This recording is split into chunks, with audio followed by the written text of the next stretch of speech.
Hello and अस्सलाम वालेकुम। आप देख रहे हैं मोहम्मद यूसुफ यूट्यूब चैनल और मैं हूं डॉक्टर मोहम्मद यूसुफ। आज की इस नशिस्त में मैं आपको बताऊंगा कि सैम्पलिंग फ्रेम क्या होता है, इसकी अहमियत क्या होती है रिसर्च के अंदर, सैम्पलिंग के अंदर इसकी क्या अहमियत होती है और इसको किस तरह आप कॉन्स्टिट्यूट करते हैं और किस तरह रिसर्च के अंदर एग्जीक्यूट करते हैं।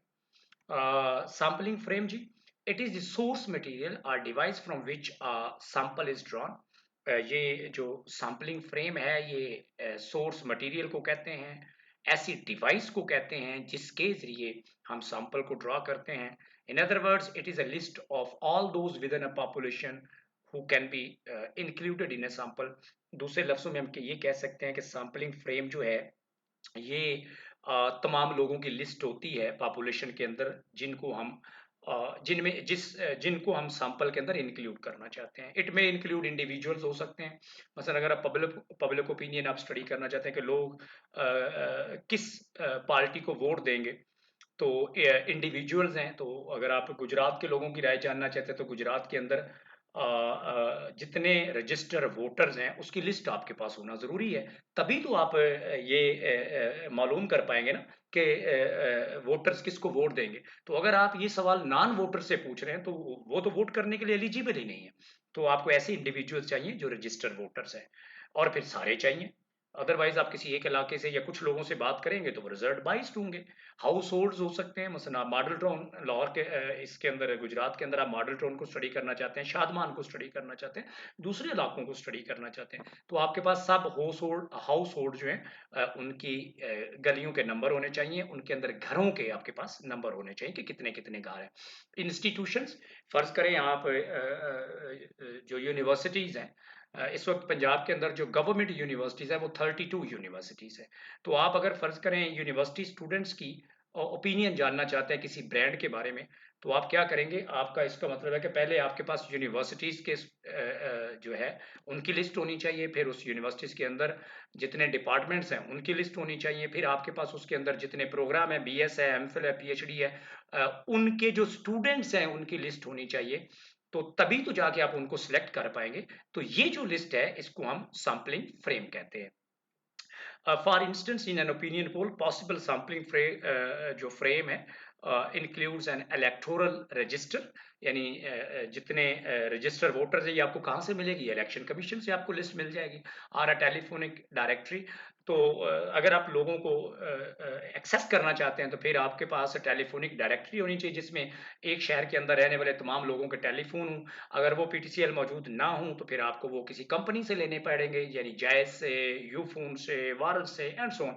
सो in this case you can conduct an telephonic survey। Otherwise अगर आप फेस टू फेस सर्वे करना चाहते हैं इलेक्टोरल वोटर्स का, तो भी आपके पास पूरे इलेक्टोरल वोटर्स की गुजरात के अंदर या लाहौर के अंदर या इस्लामाबाद के अंदर रहने वालों की लिस्ट होनी चाहिए ताकि आप उन्हें फेस टू फेस अप्रोच कर सकें। तो ये देखें, ये आपकी पॉपुलेशन है। अगर ये देखें 15 लोगों की, तो इन 15 लोगों की आपके पास लिस्ट मौजूद होनी चाहिए, ये कौन है, इनका कॉन्टेक्ट नंबर क्या है। तो इसे हम सैम्पलिंग फ्रेम कहते हैं। सैम्पलिंग फ्रेम बुनियादी तौर पे जो है ये तब हमें ज़्यादा ज़रूरी होता है जब हम प्रोबेबिलिटी सैम्पलिंग करना चाहते हैं, क्योंकि probability sampling without sampling frame हो नहीं सकती। जब तक हमारे पास टोटल लिस्ट रिस्पोंडेंट्स की नहीं होगी उस वक्त तक हम रैंडम सैम्पलिंग के जरिए लोगों को सेलेक्ट नहीं कर सकते। बाज़ का जो नॉन प्रोबेबिलिटी सैम्पलिंग की टेक्निक्स हैं उसके अंदर हमें सैम्पलिंग फ्रेम की ज़रूरत नहीं पड़ती, क्योंकि लोग अपनी मर्जी से लोगों को सिलेक्ट कर लेते हैं। जो अवेलेबल है उनको सिलेक्ट कर लिया तो कन्वीनियंट सैम्पलिंग होगी, स्नोबॉल सैम्पलिंग होगी, एरिया सैम्पलिंग होगी, यानी लोग अगर आसानी से मिल जाएं तो उसके लिए सैम्पलिंग फ्रेम की आपको ज़रूरत नहीं पड़ती। तो दैट्स वाई उसको हम नॉन प्रोबेबिलिटी सैम्पलिंग से करते हैं। लेकिन नॉन प्रोबेबिलिटी सैम्पलिंग का एक प्रॉब्लम होता है कि उसमें रिजल्ट की जनरलाइजेशन जो है वो हम एतमाद के साथ नहीं कर सकते, क्योंकि हमारा जो सैंपल है वो पॉपुलेशन का नुमाइंदा नहीं होता, रिप्रेजेंटेटिव नहीं होता। इसको थोड़ा सा इसकी मैं वजाहत करता हूँ। ये देखें आपकी पॉपुलेशन है, सैम्पलिंग फ्रेम क्या है, उन तमाम लोगों की लिस्ट जो आपकी पॉपुलेशन के अंदर मौजूद हैं, और फिर इसके नतीजे में using sampling frame as a source material you select a sample from the population. और फिर आप करते क्या हैं, यू स्टडी दिस सैंपल ना, और अगर ये आपकी पॉपुलेशन का नुमाइंदा हो इसका, तो आप क्या करते हैं, use observed sample characteristics to estimate population characteristics. तो आप क्या करते हैं, इस सैंपल के अंदर जो फाइंडिंग्स आती हैं आप उसको स्टडी करके इन्फर करते हैं, ऑब्जर्व करते हैं कि आपकी पॉपुलेशन के कैरेक्टरिस्टिक्स भी वैसे ही होंगे। यानी अगर यहाँ पे देखें 54% मेल हैं और 46% फीमेल हैं, तो इसका मतलब है यहाँ पे भी अगर वही तनासुब है, तो जैसे लोग यहाँ सोचते हैं मेल और फीमेल, वो वैसे यहाँ भी सोचते होंगे। इसकी लॉजिक इसके पीछे ये होती है। और फिर इंपॉर्टेंस ऑफ सैम्पलिंग फ्रेम क्या है कि it's necessary for selecting sample using probability sampling technique.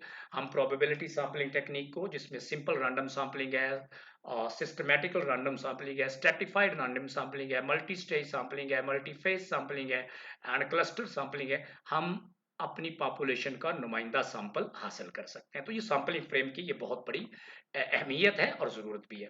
फिर इफेक्टिव है, कम वक्त लगता है रिप्रेजेंटेटिव सैंपल जो है वो सिलेक्ट करने के लिए, इकोनॉमी ऑफ टाइम, वक्त बचता है, इकोनॉमी ऑफ लेबर, रिसोर्सेज बचते हैं, ओवरऑल इकोनॉमी, पैसे भी बचते हैं, टाइम भी बचता है।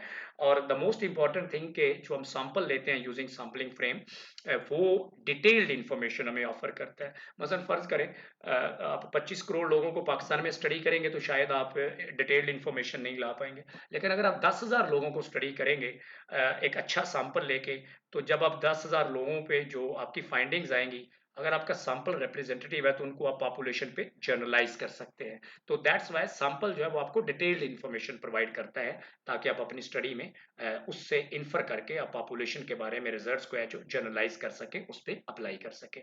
So same Sranda course I have used to prepare this lecture. It's a good text on social research. उम्मीद है आपको आज का लेक्चर पसंद आया होगा। अगर आपका कोई सवाल हो, कोई क्वेरी हो, तो आप नीचे कमेंट्स बॉक्स में लिखें, मैं उनके जवाब दूंगा। इस तरह हम एक इन्फॉर्म्ड जो डिबेट है, जो डिस्कशन है, उसका आगाज कर सकते हैं, जिसके नतीजे में हम एक दूसरे से सीख सकते हैं, एक दूसरे से इत्तफाक कर सकते हैं, एक दूसरे से इख्तलाफ कर सकते हैं और एक दूसरे से इख्तलाफ करने के लिए इत्तफाक कर सकते हैं। Keep watching.